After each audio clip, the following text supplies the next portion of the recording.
Welcome to VTV prime.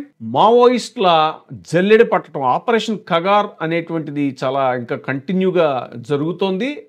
మొన్న మధ్యనే operation Kagar దెబ్బకి మల్లోజు వేణుగోపాల్ అనేటువంటి సీనియర్ మావోయిస్ట్ లీడరు మన మహారాష్ట్రలో ముఖ్యమంత్రి దేవేంద్ర ఫడ్నవీస్ దగ్గర లొంగిపోవడం జరిగింది చాలా మంది మావోయిస్టులతో. అయితే ఇంకా చాలా మంది మావోయిస్టులు ఛత్తీస్గఢ్ ప్రాంతంలోనూ అలాగే ఆంధ్ర అల్లూరు జిల్లా ప్రాంతంలోనూ ఉండటంతో చాలా సీరియస్ ఆపరేషన్స్ చేస్తుంది ఆపరేషన్ కగార్ పేరుతో కేంద్రం. తాజాగా మావోయిస్టు అగ్రనేత ఇలా యుద్ధంలో ఎక్స్పర్ట్ అయినటువంటి మాడ్వి హెడ్మా అల్లూరు జిల్లా మారేడుమిల్లో జరిగినటువంటి భారీ ఎన్కౌంటర్ లో మరణించడం జరిగింది.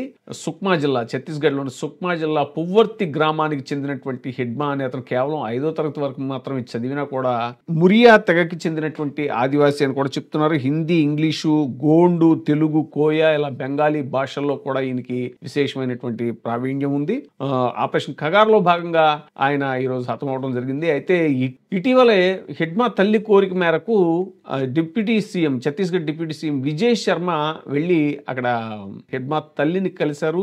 లొంగిపోవాల్సిందిగా ఆయన విజ్ఞప్తి చేశారు. అయినా సరే కంటిన్యూ అవ్వడం తోటి ఇప్పుడు తాజాగా జరిగిన భారీ ఎన్కౌంటర్ లో హెడ్మా మరణించడం జరిగింది. హెడ్మా మీద ₹1 కోటి రివార్డు ఉంది. ఆయన భార్య మీద 40 లక్షలు రివార్డు ఉంది.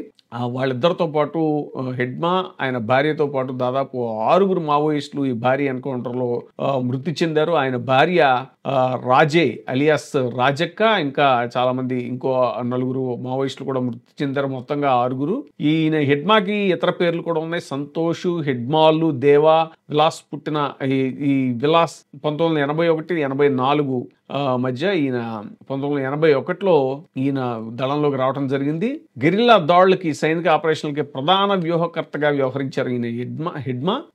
1990 చివరిలో బాల సంఘం కార్యకర్తగా మావోయిస్టు ఉద్యమంలో చేరాడు. ఈయన సైనిక అధిపతి కూడా అయ్యాడు. మావోయిస్టు పార్టీకి చెందిన అత్యంత పటిష్టమైనటువంటి PLGA బెటాలియన్ నెంబర్ 1 కు కమాండర్ గా కూడా ఉన్నారు. ఇది భద్రతా దళాలపైన మెరుపు దాడులు చేయడంలో చాలా ఫేమస్. ఇది పార్టీ అత్యున్నత నిర్ణయాధికార సంస్థ అయినటువంటి కేంద్ర కమిటీ, సెంట్రల్ కమిటీలో కూడా సభ్యుడిగా ఎదిగారు. బస్తర్ ప్రాంతం నుంచి ఈ పదవి దక్కించుకున్నటువంటి ఏకైక గిరిజన నాయకుడిగా కూడా హెడ్మాకి పేరుంది. హెడ్మా ఎప్పుడు కూడా 3 అంచెల భద్రతా వలయం మధ్య ఉండేవారు.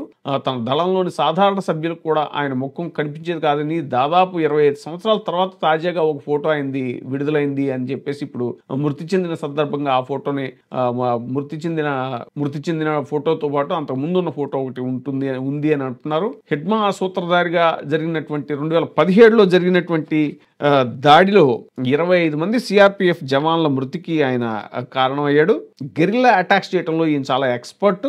బస్తర్ దళంలో కీలక సభ్యుడు. People's Liberation Guerrilla Army commander గా కూడా హెడ్మా ఉన్నాడు. ఈయనకి 50 ఏళ్ళు. అయితే 2018లో ఒక మందు పాత్ర పేలి 12 మంది జవాన్లు మృతి చెందిన ఆపరేషన్ లో కూడా హెడ్మా హస్తం ఉంది. హెడ్మా మృతి యొక్క ప్రాముఖ్యత, హెడ్మా మరణం మావోయిస్టు పార్టీకి, ఉద్యమానికి చాలా పెద్ద ఎదురు దెబ్బ. మొన్న మల్లోజ్ వేణుగోపాల్ లొంగిపోవటం అనేటువంటిది చాలా పెద్ద దెబ్బ మావోయిస్ట్ పార్టీ కంటే. ఇప్పుడు అతి ముఖ్యమైనటువంటి కీలకమైనటువంటి గెరిల్లా దళ కమాండర్ అయినటువంటి హెడ్మా చనిపోవడం అనేటువంటిది చాలా పెద్ద లాస్ మావోయిస్ట్ పార్టీకి.